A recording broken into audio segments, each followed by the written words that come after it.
quiero estar hablando más acerca de la vida espiritual personal. Y yo la espiritualidad de una persona, mi espiritualidad de todo ser humano, lo resumo de esta manera. Es la entrega total y el compartir total de la persona con Dios. Para mí eso es la espiritualidad. Porque el ser humano, antes de ser materia, no podemos obviar que también somos espíritu. Y si bien nos miramos al espejo material y vemos una imagen terrenal, atómica, pudiéramos decir, si tuviésemos algún dispositivo para mirar lo espiritual, pudiéramos ver que dentro de este cuerpo o vaina habita nuestra esencia más primaria, la esencia fundamental de quienes somos, el espíritu. Y cuando el ser humano se acerca a Dios y se une a este, el ser humano vuelve a su estado original, porque de él procedemos. La Biblia dice en el Génesis capítulo 2 que cuando el ser humano fue formado, dice que Dios sopló en sus narices, lo formó del barro de la tierra. Era un cuerpo, era un amasijo de minerales formados y trabajados de tal modo que se habían convertido en esa composición mineral atómica, mineral, en lo que hoy conocemos en esta formación atómica carnal. Esto, lleno de tejidos, lleno de todo lo que hoy somos en materia física. Pero no teníamos vida, todo estaba inerte, sin vida, estaba muerto. La existencia no había ocurrido, el cuerpo sí, pero el ser consciente no. Y ahí fue donde Dios, dice la Escritura, sopló en nuestras narices aliento de vida. Es una imagen, es una figura antropomórfica, es decir, cercana a nuestra comprensión, para que entendamos que nuestra vida procede de Dios, que nuestro espíritu, nuestra alma, nuestro ser consciente procede de Dios. Eso que le dio vida, aquel cuerpo que no tenía vida ni tenía conciencia de su propia existencia, procede de Dios. Dios sopló de su aliento. Es una figura antropomórfica, es decir, cercana a la experiencia del ser humano. No quiere decir que literalmente Dios sopló. Probablemente sí, probablemente no, porque Dios es espíritu, no es materia como nosotros. De modo que lo que sí podemos inferir del texto es que nuestra vida, nuestro ser procede de Dios. No solo porque Él creó el cuerpo de la nada, sino porque nos dio de su espíritu, de su esencia de vida, sopló nuestras narices aliento de vida. Dice que nosotros a partir de ese momento existimos. Cuando el ser humano tiene una relación personal, no una relación intelectual, la relación intelectual pertenece al plano de lo más básico. Hablamos de una relación espiritual que va más acá. Es que nuestra alma vuelve, nuestro espíritu vuelve a su estado original, a su fuente original, que es Dios. Y cuando nosotros nos fusionamos con Él por medio de la fe, la oración, la lectura de la palabra, todo aquello que nos transmite y alimenta la espiritualidad de nosotros volvemos al estado natural. Nuestro estado natural es la espiritualidad con Dios, porque de Él procedemos y todas las cosas que nosotros armonizamos.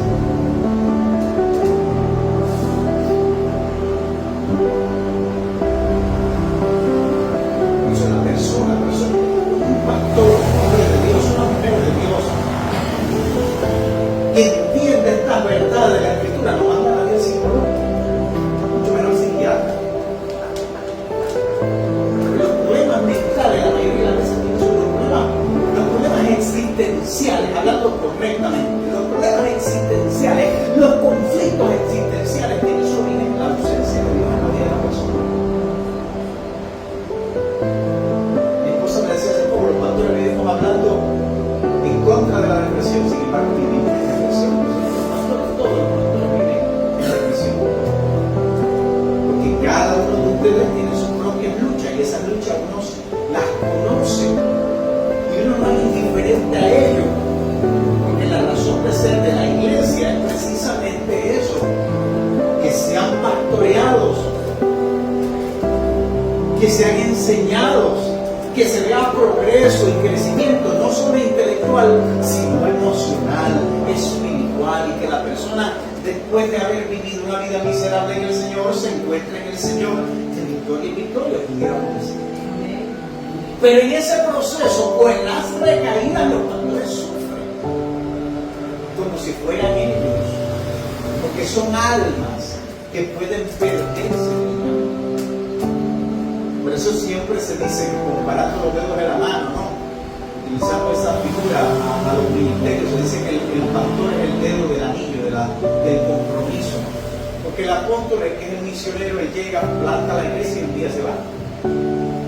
El profeta un día se levanta, da una profecía y se va.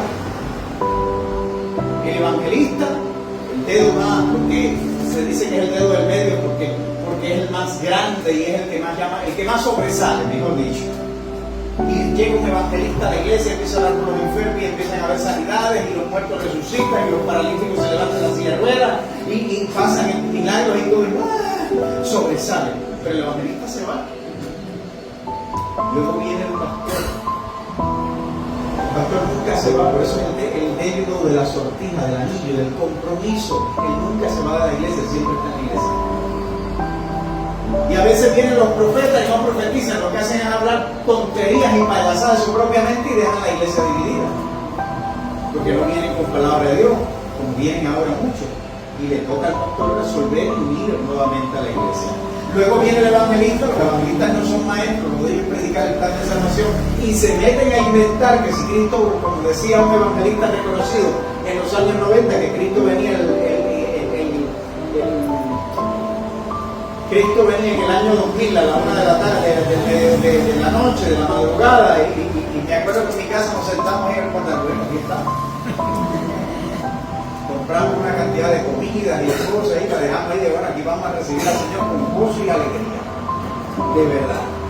No pasó, estamos en 2025, 25 años después. Los evangelistas tienen relaciones emocionales y llegan a la iglesia y tú en gritería y la gente le encanta eso, pero luego te dejan la iglesia dividida, un caos. Y entonces ahí le toca al pastor, que es el que tiene el compromiso, es el que se queda, los demás se van, se quedan, entonces de limpiar. ¿Qué necesidad tiene un pastor? Ninguna necesidad, a menos que el amor y el compromiso que tiene con Dios, porque esas almas están aquí, darles, caminarles, enseñarles. Los peores enemigos de la iglesia no son los que están afuera, los peores enemigos son los que pueden suplir al pueblo de la iglesia. ¿Quién entregó a Cristo? ¿Quién traicionó a Cristo? Un discípulo. Un discípulo. Era un discípulo. ¿Quién persiguió a la iglesia primigeniamente? Los judíos. ¿Y quiénes eran los apóstoles? Judíos, su propio pueblo, su propia gente. Los más dañinos siempre han sido los que se levantan a hacerle el juego a Satanás dentro del pueblo de Dios. Por eso el peor enemigo que tiene el pueblo de Dios es el propio pueblo de Dios. La iglesia tiene que cuidarse mucho. Por eso siempre enseño que tenemos que tener responsabilidad colectiva. No me gusta, pero le conviene a todos. Es preferible sacrificar mi criterio porque la mayoría salga beneficiada. Así son las cosas. ¿Quién es el primero en comer en la iglesia? No es el pastor es el último en comer en la iglesia. Si para falta un plato de comida, Menganejo se puede ofender porque no le dieron un plato de comida. Pero en cambio el pastor está dispuesto a que su plato de comida se dé en el cosa. Pues así son las cosas. Por eso nosotros tenemos que entender todas estas verdades para estar y marchar en armonía. Marchar en armonía. Primeramente con Dios y también con aquellos que también portan la imagen de Dios, nuestros hermanos y congéneres en el Señor. Porque de lo contrario, entonces empezamos a dar lugar a la amargura, al resentimiento, a malos pensamientos que luego se convierten en malos sentimientos, y ahí es donde vienen los trastornos. Alguien dijera almáticos del alma. Porque el alma es la parte consciente del ser. Y ahí vienen los problemas almáticos que pudieran ser. ¿Y dónde se origina? En una disfunción natural del ser. Porque el ser no fue creado para estar desconectado de Dios y de aquellos que portan la misma. Usted sabe que todos somos familia, todos venimos del primer hombre, de la primera mujer. Los blancos, los negros, los asiáticos, todos somos familia. Entonces tenemos que aprender eso.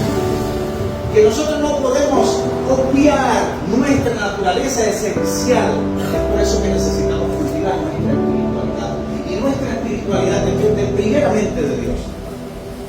Pero tiene que ver mucho también con un tipo de relación que tenemos. Yo no puedo estar bien con Dios. La Biblia dice, tú no puedes decir yo amo a Dios cuando aborreces a tu hermano.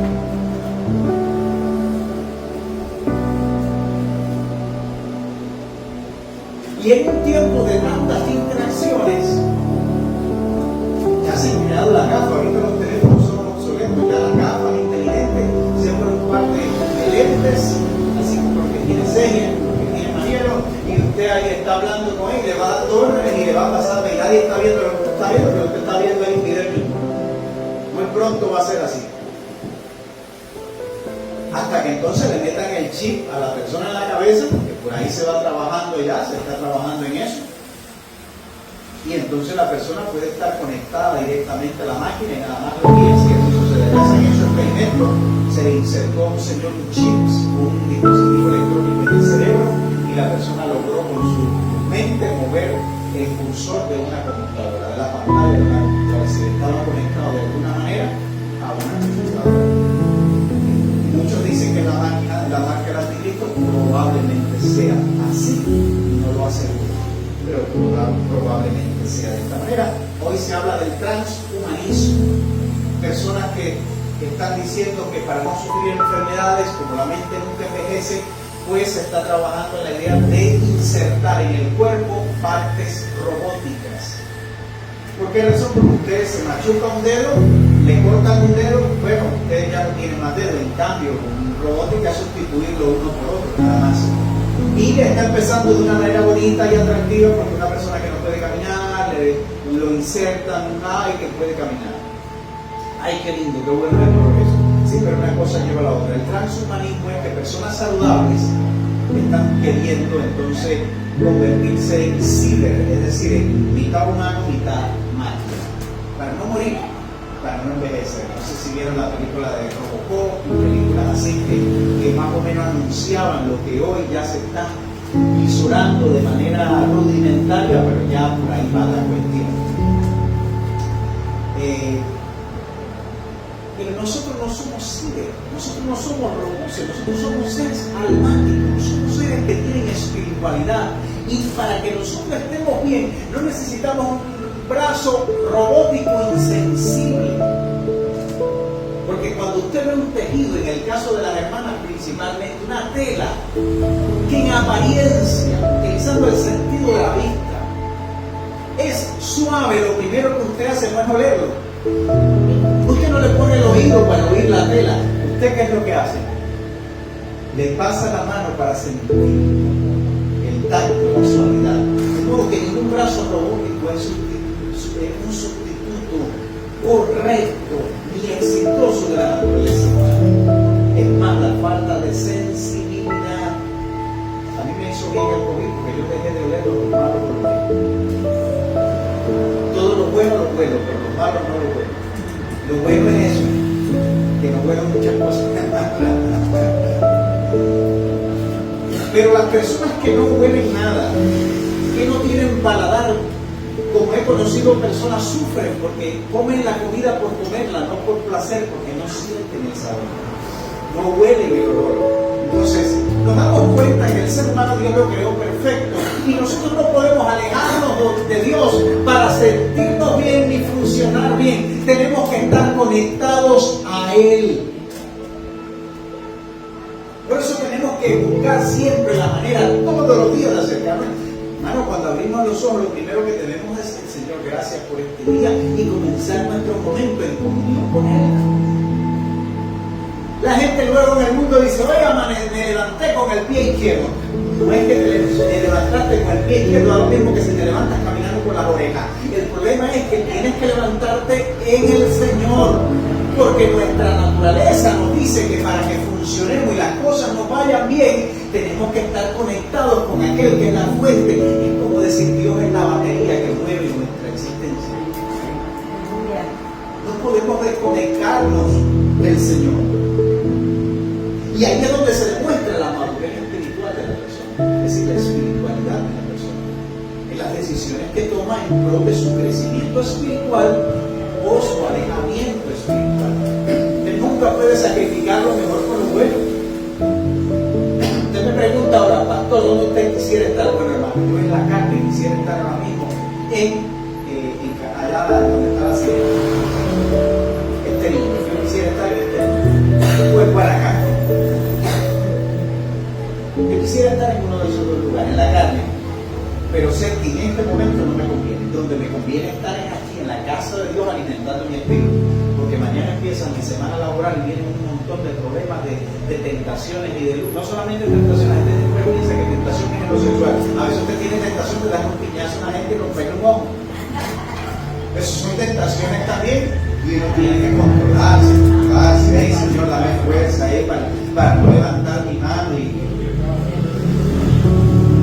Ese es el momento que uno tiene que aprender a poner la otra mano. Entonces es complicado, por eso necesitamos cultivar nuestra vida espiritual. Además, tentaciones a perder la fe, a descreer lo que Dios ha dicho en su palabra y a dudar, descreer es de dudar que lo que Dios ha prometido, porque me vino esto, aquello y lo otro, y entonces viene la tentación a no creer, a dudar y decir, bueno, pero ¿qué pasa? El Señor me abandonó, y entonces ahí viene la fatiga de la fe porque no alimentamos nuestra espiritualidad. Yo le digo, las personas que tienen una vida espiritual deficiente son personas endeudadas, los conozco endeudados, con problemas de matrimonio, si están casados, si son solteros, con problemas de altas y bajas, que los mismos están en el mundo, que están en la iglesia, no les sale nada bien, porque sacrifican lo mejor. Bueno, hay cosas que son buenas, pero lo mejor es lo mejor. Jesús llegó a donde había acabado de resucitar a Lázaro, y cuando anunció la visita a Marta, se dispuso a prepararle, y eso es el agradecimiento. Que tiene un familiar o no fallecido, que el Señor se lo resucite. Usted no va a estar agradecido, todos estaríamos súper agradecidos. El Señor viene, ay, le preparamos lo mejor de lo mejor. Y Marta lo hizo, pero Cristo no iba a eso, no lo movía eso. La fiesta y la pachanga no lo movía. Y cuando llegó a casa de Marta, María y Lázaro, enseñaba la palabra y la multitud estaba, y María estaba sentada a los pies de Cristo. Cuando más se tiene que sentarse en el piso. Y María estaba allí. Y llegó Marta toda enojada, yo me imagino todo sudada, con el bigote sudado y todo roñosa. Y le dijo, Señor, no te... Bien, le reclamó al huésped, Señor, no te da cuidado que María no me está ayudando.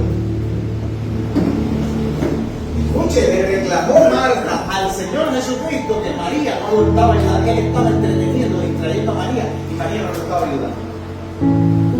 Y el Señor, con su paciencia apropiada para cada persona y cada situación, le dijo, Marta, Marta, 2 veces, si le recalcó, Marta, Marta, afanada y turbada estás con muchos quehaceres.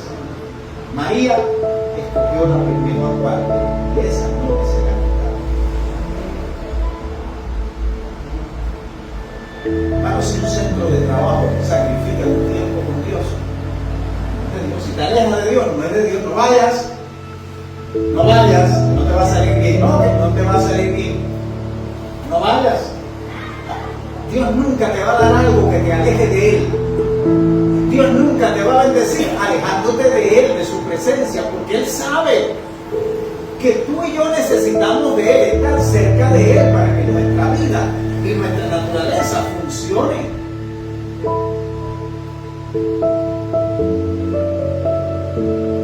No todo el mundo, pero la mayoría, según las estadísticas que estudian, la mayoría de las personas que han padecido, que padecen de cáncer, repito, no todas las personas, la mayoría de las personas que padecen de cáncer son personas que abandonan la iglesia y crecen con ese sentimiento de ausencia.